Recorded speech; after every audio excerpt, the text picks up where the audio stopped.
Weaken questions. The right answer choice in weaken questions must weaken the conclusion.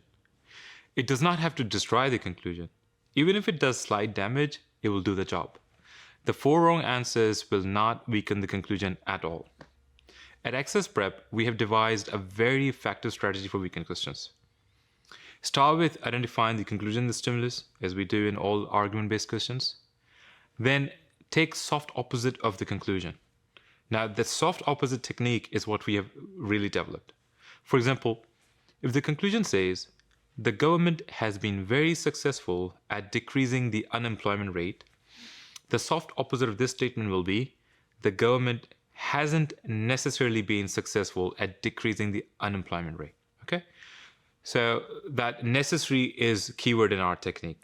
After taking the soft opposite, look for the answer choice that supports the soft opposite. You might wonder, why don't we just look for answer choice that weakens the conclusion rather than taking its soft opposite and then looking for an answer choice that supports it, right? We have tried both strategies on countless weakened questions, and we found that soft opposite technique is way more effective, okay? Now, why do we call it soft opposite? Well, we don't want you to take opposite of the conclusion. The same example, the opposite of that would be the government has not succeeded, right? And that's very extreme. If you take extreme opposite of the conclusion, then you basically are having expectation that the answer choice is going to be strong. It's going to destroy the argument. That's why we take soft opposite, because the right answer choice sometimes just in fact, most of the time, the right answer choice is soft. It just does a little bit damage to the conclusion, and that's why we do soft opposite. Okay. Moving forward, in weakened questions, the right answer choice will show that even if the premises are true, the conclusion does not have to be true based on them. Now, this is like, there's a little difference here between weakened questions and flaw questions. In flaw questions, the conclusion or the argument already has a problem, right? The conclusion is already not justified by the premises. What happens in weakened questions is, once you pick the answer choice that weakens it and you put it in the stimulus, it could be, let's say, additional premise or anything, then the premises do not justify the conclusion. Again, once you pick the answer choice and you put in the argument, then it becomes weakened. And once it becomes weakened, then your premises don't justify the conclusion. Okay? That's why you should try to see what's wrong with the argument. Sometimes the argument has a flaw. Okay? Now this is like, again, we're getting deeper into weakened questions because there are like 2-3 ways in which weakened question argument can come to you. Most of the time it's straightforward argument. You take a soft opposite. After taking a soft opposite, you look for answer choice that supports that soft opposite.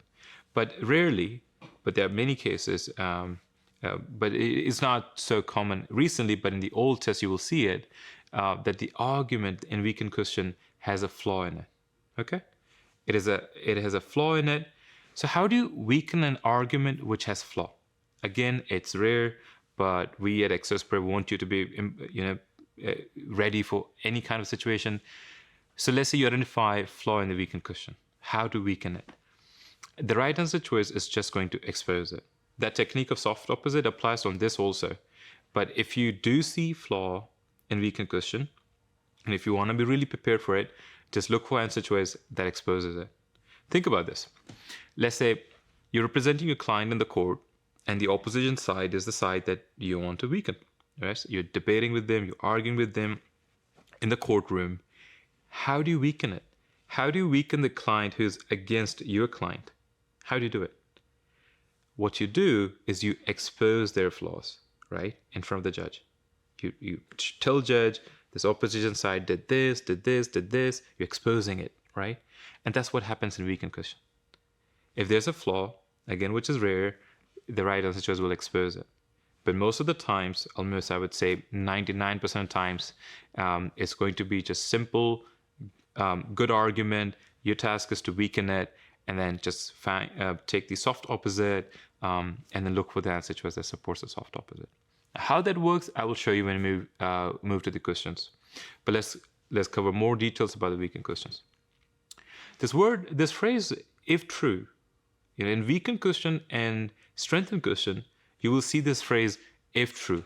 It's a qualifier. This phrase means that do not be concerned about the validity of the answer choices. Okay? Don't worry if there's information in the answer choice that seems as irrelevant. What actually they want you to focus on is the impact that the answer choice has on the argument. Okay? In must be true question and most strongly supported question, in those questions, we were looking for answer choice, only those answer choices which were extremely relevant to the stimulus, right? We were making sure that there's nothing in them which is not covered by the stimulus. That's not the case in weakened and strengthened question.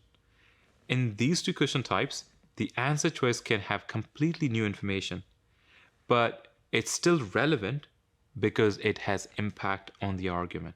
It does weaken it. Now, how does it weaken it? That's something that you have to see. Pick an answer choice that you think is now relevant. Just focus on the conclusion. Pick that answer choice. Think, does this conclusion, this answer choice hurt the conclusion? Does it weaken it? And how that would be, I'll show you in a bit. But that's where you should be focusing. Okay. Right. Moreover, again, just do not cross out answer choice because it seems like new information, irrelevant. Slow down. Look at the impact it has on the conclusion. The 4 wrong answer choices will not weaken the conclusion at all. It's just impossible. Okay. You won't have to compare them. Which one weakens more? There will be only one that weakens, and then the 4 will either strengthen or they will be irrelevant. Most of the time, they're irrelevant. There's one in them which strengthens it, but don't think that if it doesn't weaken, then it has to strengthen. No. 3 out of 4 wrong answer choices are typically irrelevant. Okay. Let's do our first weakened question.